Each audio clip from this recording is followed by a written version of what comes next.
eigenlijk zou hier natuurlijk onze voorzitter Karel Maas staan, maar die is helaas geveld door een verkoudheid, dus zijn stem heeft het af laten weten. Dus daarom dat ik hier nu even sta. En ik wil je heel erg welkom heten. Leuk dat je er allemaal zit te kijken. Ja, zoals Karel dan zou zeggen, wij zijn altijd samen is zonder. Helaas gaat dat in de huidige maatregelen nog niet helemaal, maar gelukkig online kunnen we nu toch een beetje samen zijn.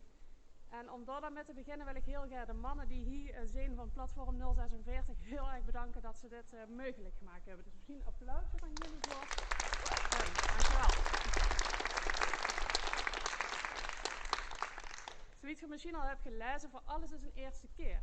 En vanavond is zelfs voor 3 dingen de eerste keer. De eerste keer voor de jeugdharmonie dat ze online via een livestream een concert geven.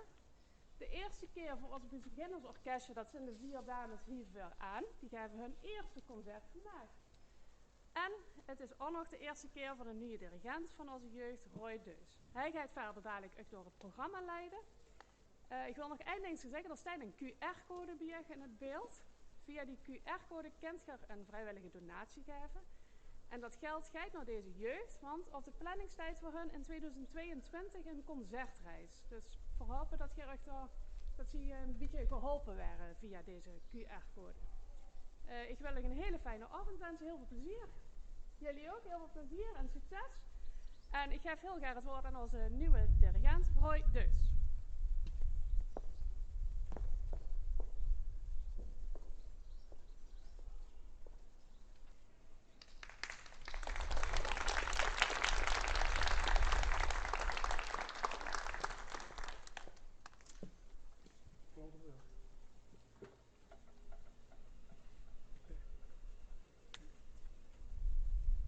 Goedenavond dames en heren, welkom bij het eerste concert van het Beginnersorkest. De 4 dames zijn er al heel klaar voor, Kobi, Fleur, Amy en Lily. Die hebben 2 stukken voor u voorbereid. Dat is direct heel internationaal, we blijven in een zetter, maar we gaan onder gevoetlijd in. Maar dat is het tweede stukje. En we beginnen met een heel typisch Nederlands liedje, wat je allemaal kent. En ook Toes kent mij om. Dat is de klompendans. Veel aandacht. Dames, succes. We gaan eraan beginnen.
Iedereen als het goed is herkent de klompendans, typisch Nederlands. Onze buitenspeelster Kobi, hij de klompen ook aan. Dat doe ik toch erg goed zo meid. Ja, leuk. Zoals gezegd, nu gaan we boete zitten. We gaan Europa in. En dat is een beetje een tweedelig stuk. Het is zowel Europa als Aziatisch. En het gaat eigenlijk over een Chinees die in Parijs is. Dus je werkt zowel elementjes die met Parijs te maken hebben, als typisch Chinese klanken. Dus ik zou zeggen, laat ik verrassen. De beginners met hun tweede en tevens laatste werk, de Chinees in Parijs. Momentje hoor. Ja, zijn we klaar? Thee pakken. Neerzetten. Zo. Hier. Zo, die zetten. Ready?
Dat wordt het eerste optreden van de beginners. Ze zijn klaar, dus we doen even een klein changement om plaats te maken. Kennen ze en de chips en de cola. Ik heb begrepen dat er nog even een mededeling tussendoor komt.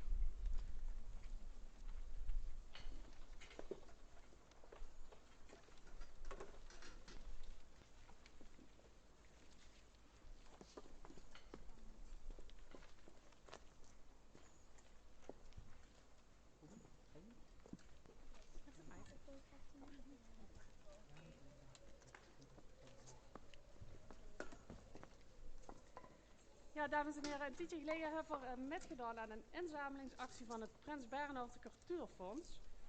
En daar hebben we een heel mooi bedrag met ingezameld, waar we ook allemaal heel erg voor willen bedanken. En we hebben daar een prachtige check voor. En ook die gaat naar onze jeugd voor hun concertreis volgend jaar. En nu ga ik iemand van hun die in ontvangst nemen. Ja, ga maar staan. En daar komt de check met maar liefst €1385. Dus hartstikke bedankt allemaal daarvoor.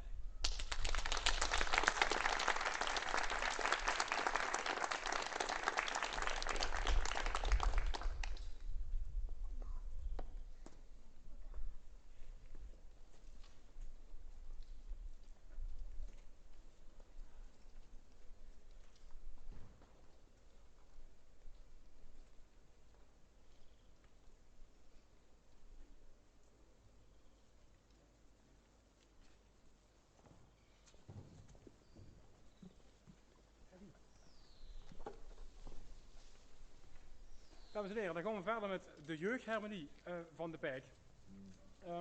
We hebben een gevarieerd programma voor je samengesteld. Ook een beetje uit alle windstreken, maar de gezamenlijke deiler eigenlijk in het programma is dat ook filmmuziek is. En het komt met deze livestream eigenlijk wel heel erg goed uit. Jij zit thuis allemaal met de douche te kijken nu, naar de televisiescherm.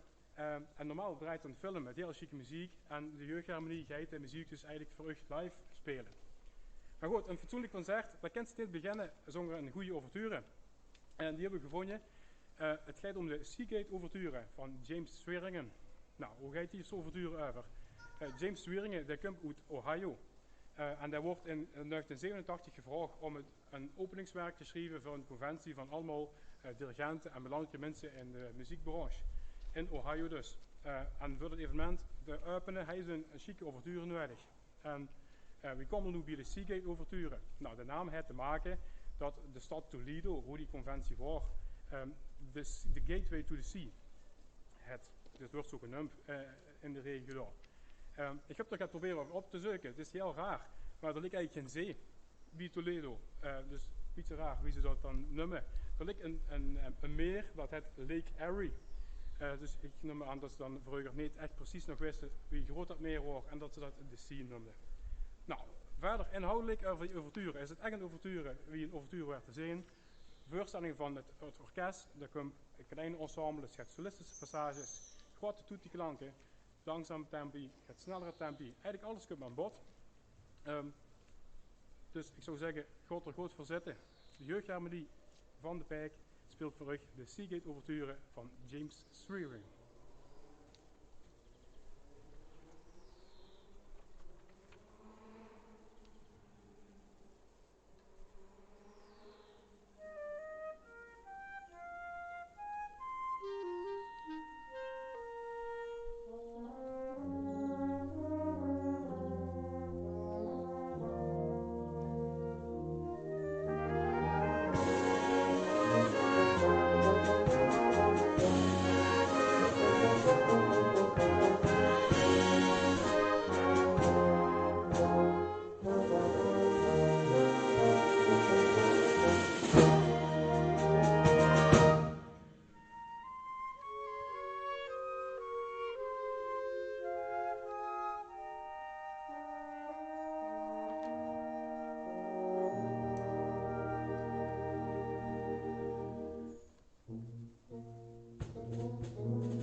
Dus zie ik het overturen. Dus van alles gaat voorbij komen, gaat solistische dingen, snel tempo, langzaam tempo.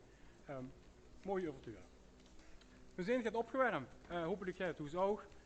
Wie in de inleiding gezag, hebben we het met name filmmuziek voor u in petto vanavond. En de eerste stuk wat uit films komt, zijn eigenlijk allemaal stukken die Danny Elfman geschreven heeft. Nou, wij is Danny Elfman? Dat is een Amerikaanse componist uit 1953. Leeft nog. Dat uit met name voor filmmuziek schrijven, maar ook muziek voor series en andere soorten muziek. Dus niet puur alleen film en televisie, maar ook werken voor symfonieorkest, kwartetten, quintetten. Eigenlijk een heel veelzijdig man. Nou, hoe kent je de muziek van films? Zijn bijvoorbeeld Mission Impossible, The Grinch, Men in Black, Spider-Man. Dus toch wel de grote namen. Voor de volwassene kijker, ook die films met die varianten van die kleur. De muziek heeft er ook geschreven. Hij is heel succesvol, de man, Danny Elfman. Is 4 keer genomineerd voor een Oscar. Hij heeft een Grammy gewonnen. En hij heeft ook een Emmy Award gewonnen. Nou, wie gezegd, dus neven de filmmuziek en de televisiemuziek, er balletmuziek, concertwerken, voor symfonieorkest en voor pianokwartet. Moet ik eerlijk toegeven dat ik dacht dat een pianokwartet 4 piano's waren, maar dat blijkt dan toch net wat anders in elkaar te zitten met 4 piano's in zo'n hok. Dat is natuurlijk het lastiger. Een pianokwartet is normaal een viool, een altviool, een cello en een piano. Dus ook voor deze staat in geschreven muziek. Dus met name de filmmuziek is met name voor groot orkest, symfonieorkest. Alle instrumenten, strykers, blazers, percussie. Ook al gaat elektronische elementen, wie de computer gaat special effects erbij. Wie maakt dat je chic voor blazerorkest? Nou, daar is Michael Brown, een van de bekende arrangeurs van. Die heeft getekend voor het arrangement waar we nu gaan spelen. En de fragmenten die voorbij komen zijn uit de films Tales from a Crypt, Nightmare Before Christmas, Edward Scissorhands, Beetlejuice en ook de voorgenoemde Spider-Man. En het stuk heet Music for Darkened Theater. Dus stel je voor, doe eens alle lampen uit, het wordt duister. Je zit in een spannende zaal en met name de spannende stukken uit de film, de muziek die daarbij werd, heeft Michael Brown geleend van Danny Elfman voor het stuk Music for Darkened Theater.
spannende filmmuziek. Het volgende werk is, wie gezegd, ook uit een film. Heel andere genres. Het gaat om een van de bekendste sprookjes van de verhalencyclus de 1001 Nacht. Dat is een eigen verhalenbundel afkomstig uit het Midden-Oosten. Eigenlijk al heel erg oud, van de 4e eeuw ongeveer, zijn die ontvangen, een hele verzameling. En door de jaren heen is dat echt een collectie geworden. Vanaf de 18e eeuw zijn er eigenlijk een paar van de meest bekende uit die serie eigenlijk pas in de 18e eeuw toegevoegd. Nou, wij gaan spelen een stuk over Aladdin. Dus dat komt uit vooral Aladdin en de Wonderlamp. Ook Alibaba en de 40 rovers en Simba de Zeeman, wat eigenlijk de 3 bekendste verhalen zijn uit de verhalencyclus. Dat zijn eigenlijk pas verhalen die pas later zijn toegevoegd. Dus eigenlijk niet oorspronkelijk in de Arabische tekst zitten. Nou, Aladdin, daar gaan we een stuk van spelen, een medley. Het is een film van Disney, verfilmd door Disney in 1992. Later ook nog een keer, volgens mij moet je even goed kijken, minutistisch, 2019 een nieuw versie komen. Wat wij spelen is uit de film van 1992. Het verhaal van Aladdin, voor de mensen die het niet kennen, ik zal het een klein beetje toelichten. Er zijn verschillende versies, maar in de film gaat het eigenlijk over Aladdin. En Aladdin is een zwerver, eigenlijk een dief die samen met een aap op straat leeft. En eigenlijk geen baan heeft, niet kan rondkomen, dus hij steelt brood van de lokale bevolking. Nou, in dat dorp, daar loopt ook een grootvizier rond. Ik moet zeggen, dat heb ik ook moeten googlen. Grootvizier is dus schijnbaar de eerste minister in zo'n land, dus eigenlijk Mark Rutte, van in het Midden-Oosten. Dat was Jafar in dat verhaal. En Jafar is dus de grootvizier, de eerste minister van Agrabah. Ik moet even spreken. Dat land, daar hij is een sultan. Daar was een grot, met de grot van wonderen, vol met juwelen en andere aparte dingen. Nou, de legende wil dat daar een lamp lag, met speciale magische krachten. Ook een hoop juwelen, diamanten, goud, dat soort dingen. Dus de Jafar, de eerste minister, die wil wel gaat rieker waren. Die wou dus eigenlijk die schatten en die dingen wat in die grot lagen gaan roven. Maar wie dat in zijn verhaal gaat, dat gaat niet zomaar. Dus dat kan niet iedereen kan dat oppakken, alleen de uitverkorenen. Nou, je hoort het al, Aladdin is uitverkorenen. Maar ja, wie gaat dat nu doen? Zo'n zwerver en zo'n sultan, wie gaan die met elkaar in contact nemen? Lang vooral kort. Er komt een list, hij verkleedt zich als een andere man, neemt Aladdin met naar die grot. Aladdin die grot in met zijn aap. Ze mogen nergens aankomen, maar ze moeten wel die speciale lamp zien te vinden. Als die lamp vraagt, komt er een djinn uit, een geest, en dan mogen ze 3 wensen doen en die komen uit. Nou, wie dat in de meeste verhalen gaat, is er op een gegeven moment ook een prinses in beeld. Jasmin, prinses, mooi en jong. Die heeft allemaal prinsen die verliefd op haar waren, die over haar hand vragen met haar willen trouwen. Ja, dat wil Jasmin allemaal niet. En dat is ook een beetje actueel. Ze vermomt zich en ze ontsnapt. Dus ze gaat de stad in en loopt daar rond in de stad. En weet je wie ons koningshuis ook op vakantie gaat, terwijl het schone volk nergens her kan, zullen we zeggen. Zo was het in die tijd ook. Ze kent het goede leven niet. Gaat het mensen uitgaat wat niet goed is, wordt opgepakt. Nou, een hoop trammeland. Een grot, lamp, wensen doen, nog een vliegend tapijt wat er ergens rondloopt. Een aapje wat aan de lamp komt, overal lava. Je werd het al, een hoop spanning en een hoop fantasie. Uiteindelijk kan ik geruststellen, alles komt goed, happy end. Het is Disney, het is uiteraard voor goed veel afgesloten. Dus uiteindelijk komt alles goed. Een aantal fragmenten uit die film, door de muziek van het Paul Jennings, samengezet in Aladdin Suite. En die gaan we nu voor spelen. Veel luisterplezier.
Sorry, deze waren niet afgesproken.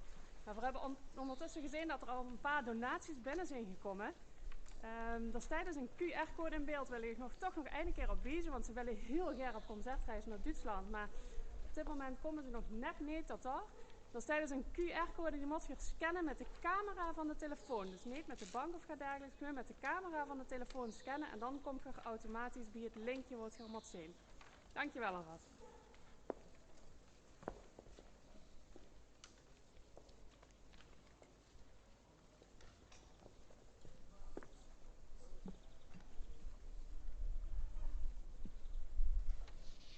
Het vierde werk, ook weer van een film. Moet ik eigenlijk een klein toegeving doen. Ik heb de muzikanten heel veel over dit stuk verteld, over dat film en wie zich dingen moesten voorstellen. En heb ik gisteravond de film gekeken. Maar de film ging niet helemaal wie ik vanuit de muziek dacht dat het ging. Dus sorry. Ik heb u heel veel fantasieverhalen verteld. Hoe ik er allemaal aan moet zijn spelen met muziek. Nu heeft dat eigenlijk vooral doen. Het klinkt super. Maar je werkt nu, voor degenen die het nog niet gezien hebben, hoe dat vooral eigenlijk echt over gaat. Nou, How to Train Your Dragon is de film. In het Nederlands heet dat Hoe tem je je draak. Dat is een computeranimatiefilm van DreamWorks. Die hebben ook Shrek gemaakt, die hebben Madagascar gemaakt. En in 2010 hebben ze dus How to Train Your Dragon gedaan. Het is een verhaal dat gebaseerd is op een boek uit 2003 van Cressida Cowell. Nou, wie gaat het verhaal? Er is een viking. Geen grote stoere vent, maar een klein ilmentje, een jonge viking eigenlijk. Die leeft in Berg, dat is de naam van het fictieve plaatsje. Tussen alle vikingen. Dus die vikingen zijn allemaal grote stoere venten. En hij, Hickey, is een klein mensje, heel iel. En ja, is eigenlijk veel te braaf om echt de viking te zijn. Viel de rest van de stad dus drakenduit bevechten. Dus een stad, in de film echt aanrijden om het weer te kijken, is dat heel chic in beeld gebracht. Ergens in de zee, heel verlaten met mist en allemaal speciale effecten. Nou, vikingen, dat kent je allemaal van die heutjes met horens op, van die schepen die draken voorstellen. Nou, wat er gebeurt er dus, die draken gewoon die dat stadje aanvallen. En Hickey zijn vader, dat is de grootste en stoerste viking. Die er rond het dorp rondloopt, de echte lokale held. En dat is dus het allerbeste in het bevechten van die draken. Nou, er wordt dus eigenlijk ook van Hickey verwacht dat er een drakenvechter wordt. Maar ja, Hickey vindt die draak eigenlijk veel te leuk. En ja, durft dat niet zo goed. Dan wil hij geen pijn doen en dat soort dingen allemaal. Ik kan het vooral niet gans verklappen, want ja, als je die film dan kijkt, dan weet je wat de uitkomst zal. Dat is niet zo leuk. Maar een aanrooier. Zoals je je kunt voorstellen, het zijn gevechten, het zijn spannende dingen. Er vlucht een draak, er zit immers op, daar vult er vanaf, er is vuur, er zijn bergen, er komt rotsen die alle kanten op gaan, water wat omhoog komt, vuurspuwen. Ja, zo gek kan je het niet verzinnen. Het komt allemaal in die film voor. Maar dat werkt dus eigenlijk ook in de muziek. Het is heel spannend. Een paar kleine ontroerende momenten, die zitten er ook in, maar het boet op en het wordt steeds spannender, steeds spannender. Flap een klein beetje. In de film is het ook zo, en echt op het andere einde komt uiteindelijk alles goed. Vader, de gestoere viking, en daar zuidt in dat zijn zoon, die eigenlijk zei van ja, die vikingen, die draken zijn niet echt alleen maar kwaadaardig, maar die kunnen ze ook gewoon met samenleven. Het is weer, geen Disney film, maar Disney echtig. Uiteindelijk komt alles goed, snappen ze elkaar. En in het laatste shot van de film zien ze dan eigenlijk ook dat de draken en de vikingen samen op één lijntje leven en dat ze elkaar begrijpen. Nou, natuurlijk vooral toch? Weet je ook hoe dat over gaat? Zullen we het gaan spelen? How to Train Your Dragon van John Powell. De filmmuziek, het arrangement is van Sean O'Loughlin.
dan zijn we toegekomen aan het laatste werk voor vanavond.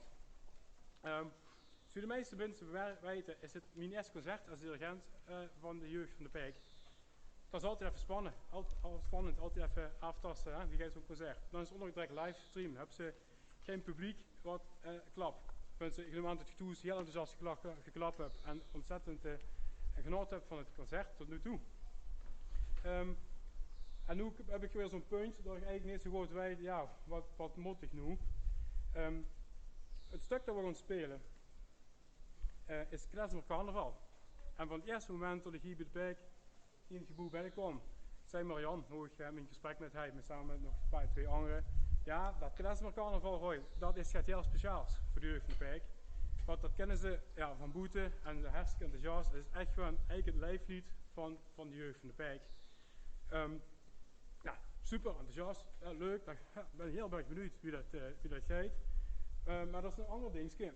Als je dus net ergens dirigent bent en er zijn nu dingen, zeker bij zo'n grote vereniging en zo'n oudere vereniging, of lang bestaan, geen oude vereniging, maar lang bestaande vereniging bij de Pijk, zijn er altijd van die tradities die men heeft. En dan best nu, en is het corona, en dan werd ze niet zo groot. Ja, het gaat allemaal wat moeilijker. Dus zei ze, ja Roy, we hebben wel een traditie. Het eerste concert van de nieuwe dirigent, dan moet de dirigent altijd gaan doen ter ere van de vorige dirigent. Ja, wat is dat dan? Ja, dan mag ze vrienden zijn, dat maakt niet uit. Ja. In ieder geval, we moesten op het eerste concert, als dirigent van de jeugd, moesten gaan doen ter ere van de vorige dirigent. Ja. Is dat dan een grap? Menen ze dat serieus? Dus dat is een beetje ja, zo'n twijfelmoment, wat gaan ze dan doen? Dat is niet kennen natuurlijk. Dus ik heb het geregeld. Dan moet ik even naar binnen. Ik moet even gaan doen. Het is voor hen een verrassing. Die zitten allemaal verrassingen. Ze weten niet wat gaat gebeuren. Maar ja, tradities zijn tradities en die moeten het eer houden. Dus excuseer me hier even. Ik ben zoet weg.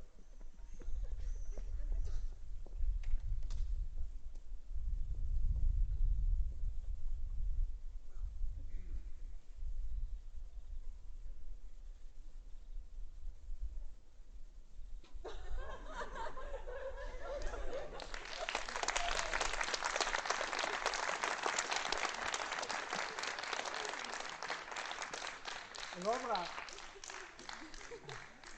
wat ik te zeggen.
Goed man.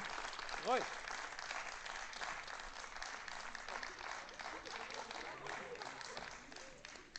Leuk man. Wauw. Kom goed hè. Even naar de woord.